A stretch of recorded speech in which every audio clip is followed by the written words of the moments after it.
देखो वे आ रहे हैं। बोल सियापति रामचंद्र महाराज की।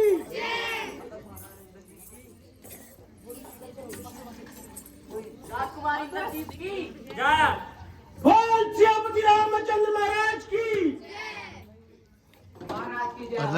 महाराज तमाम अशोक वाटिका को उजाड़ने वाला और अक्षय कुमार का वध करने वाला आपके चरणों में उपस्थित है।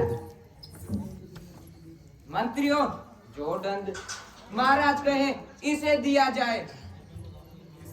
दंड देने से पश्चात अच्छा होगा इससे अपराध का कारण पूछ लिया जाए।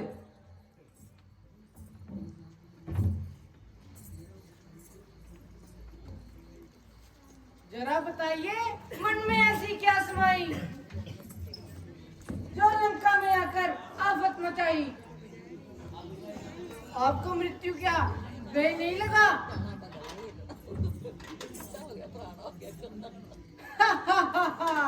चुप रहने से प्राण नहीं बचेंगे। जरा मुंह तो खोल और कुछ बोल। क्योंकि बंदा इस समय अजीरे सुल्तानी है और किसी अरे गहरे से बात करने में सख्त हानि है। जब कोई पूछने वाला पूछेगा तो जवाब देंगे और पाई पाई का हिसाब देंगे। पड़ा हो शेर पिंजरे में, पड़ा हो शेर पिंजरे में, आखिर वे बू नहीं जाती। बिलावर की कया के सामने वे खू नहीं जाती। रस्सी चल गई मगर बोल नहीं चला। चले पर किस तरह मेरा, मुझे किस बात का गम है। वही मैं हूँ, वही तू है, वही दम है, वही खम है।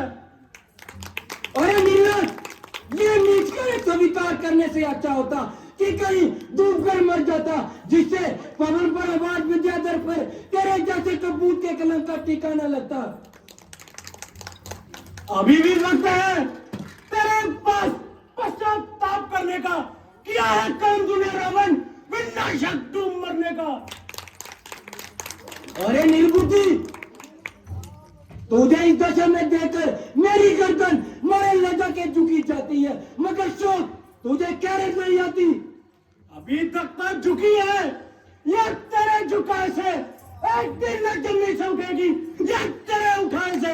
हनुमान, आज तुम निराले ढंग से बात कर रहे हो क्या? प्राचीन संबंधों को एक संग में बुला दिया? कदापि नहीं, बल्कि उन्हीं संबंधों ने मुझे यहाँ तक आने का साहस दिया है। हनुमान आपका वैसा ही वफादार है और आवश्यकता अनुसार हर प्रकार से सहायता करने को तैयार है। वाह मेरे वफादार वाह, तेरे जैसे पांच और मेरे वफादार और हो तो मेरा बेड़ा पार है। वाह वफादार वाह, अच्छी वफादारी दिखाई। समस्त वाटिका का उजाड़ा सिपाहियों ने रोका तो उनका सर फोड़ा और बागवानों ने टोका तो उनको पकड़कर मरोड़ा। वाह रे मेरे वफादार वाह, मेरा पुत्र अक्षय कुमार गया और उसे जीवित न छोड़ा। वाह अच्छी वफादारी दिखाई, मैं तुझ में बलिया। गया कौन सा था?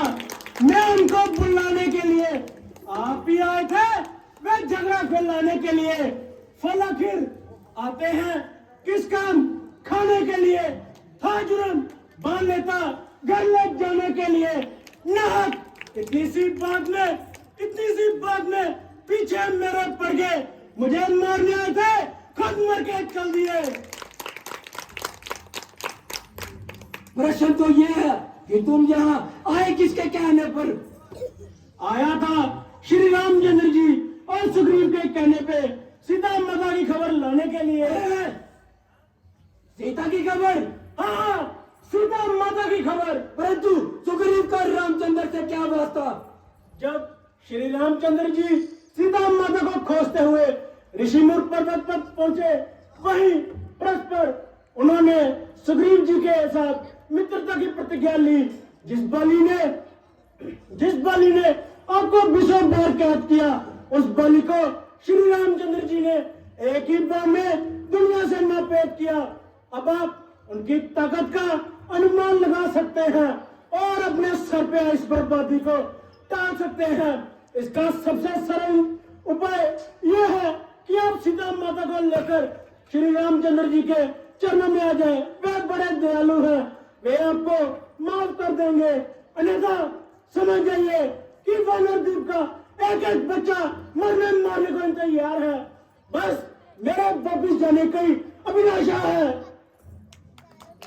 अरे मूल, जरा अपनी जुबान को संभाल और सोच समझ कर शब्द मुंह से निकाल। जब तू मेरे पास कैद है और मेरे हाथों में तेरा साया और सफेद है, क्या तुझे अभी भी जीवित जाने की उम्मीद है?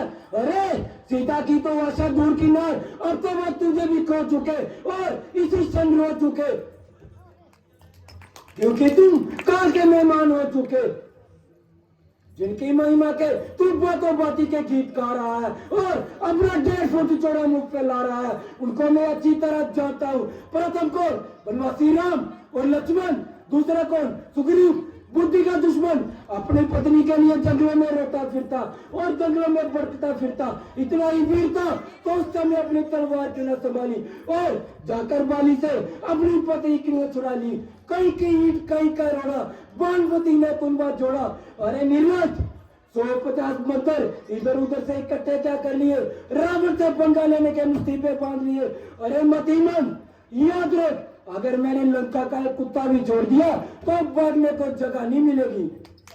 सच है, जब किसी मनुष्य की बुरी घड़ी आती है तो उसकी सोच खुद ब खुद उल्टी हो जाती है।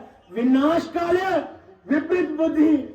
जबकि मैं हैरान था कि लंका में कोई एक आदमी नहीं जो तुझे समझाए और इस नाशकारी मार्ग से हटाए, पर तेरी बातों से प्रतीत होता है कि लंका में तो बसते ही कुत्ते हैं। कौन समझाए, किसे समझाए? सोए हुए को सोया हुआ नहीं जगा सकता। आखिर तू रोएगा, पछताएगा, किंतु यह समय तेरे हाथ में आएगा जब रुद्र रूप परमात्मा से आज्ञा लेकर श्री रामचंद्र यहाँ पर धारेंगे तो तेरे ये कुत्ते भौंकते रह जाएंगे, बल्कि ढूंढे से न पाएंगे और तेरी सहाकार बड़ी खोपड़ी का कौए नोच नोच के खाएंगे। ये तेरा फिजूल ख्याल है, वरना मेरी और उंगली उठाने की तेरे इन सिपाहियों में किसकी मजाल है? हाँ, तो इसीलिए भूल रहा है कि मेघनाथ गया, मुझे पकड़ लाया और जाते ही इन जंजीरों में जकड़ लाया। पर यह तेरी सरासर हिम्मत है, वरना तेरे वीर मेघनाथ की मेरे सामने क्या ताकत है? चाहता उन जंजीरों को वही एक झटके में तोड़ सकता था और तेरे इस वीर मेघनाथ को वही खड़े को मरोड़ सकता था, पर मैं खुद तुझसे मिलना चाहता था और तुझे सुझाव बुझाकर इस मार्ग से हटाना चाहता था, पर मेरा यहाँ आना बेफायदा हुआ और तेरे पल्ले कुछ नहीं पड़ा। केवल प्राचीन संबंधों के कारण इतनी देर से हमदर्दी कर रहा था और तेरे साथ अपनी ये सिरदर्दी कर रहा था। अन्यथा हमें क्या पड़े भाड़ में तेरी ये लंका और चूल्हे में पड़ तू। चंद दिनों में होगी चर्चा, चंद दिनों में होगी चर्चा। वह दिन नजदीक आ रहा है, कहेगी दुनिया वह देखो लोगों, जनाजा रावण का जा रहा है। बोल सियापति रामचंद्र महाराज की। अरे नवाकर शरीर, रावण के सामने ऐसी बेहुदा तकरीर। मैंने हर जन खूने जिगर पिया और बहुता तेरे पूर्वजों का लिहाज किया, मगर अब तुझे मेरी जुबान से नहीं बल्कि उधर मेरी तलवार देगी। कोई साहब जरा तहमुल कीजिए, ये काम आपकी शान और राजनीति के सरासर खिलाफ है। भला दूध का वध करना कहाँ का इंसाफ है? ऐसा करने से सदैव के लिए प्रत्येक राज्यों का आपसे संबंध टूट जाएगा और भविष्य के लिए कोई भी दूध आपकी सभा में ना आएगा। अर्जुन, मेरा हाथ छोड़। ये तुम्हारा ख्याल झूठ है। कौन कहता है कि ये झूठ है? जब ये अपने स्वामी का संदेशा लेके आया है तो इसके दूत होने पे क्या शक है? तो फिर इसे ऐसी बेहुदा बकवास करने का क्या हक है? जो कुछ भी कहा वे इसके स्वामी की दीवानी है। मुझे हैरानी है कि तूने बिना फीस इसकी वकालत करने की क्या ठानी है। ये सब कुछ राजनीति का ही असूल है। इधर भी ये देख सीधे मानना, धीरे धीरे मेरे जाओ। सामने पर झूलेगा। ये आपकी भूल है मेरी प्रतिज्ञा करने का। यही अभिप्राय है कि दूध का वध करना राजनीति और धर्मशास्त्र के प्रतिकूल है। यदि यदि तुम मेरा वध न करे तो तेरे भी जीवन में धिक्कार है। देखो ये कैसे बोलता है, और तुम कहते हो कि इसे छोड़ दो।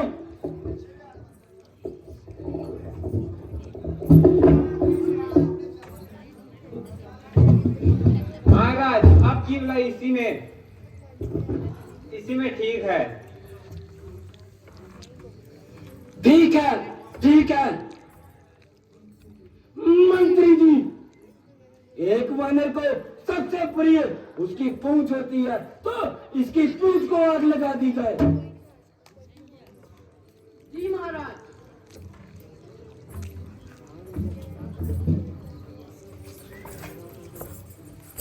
बोल सियापति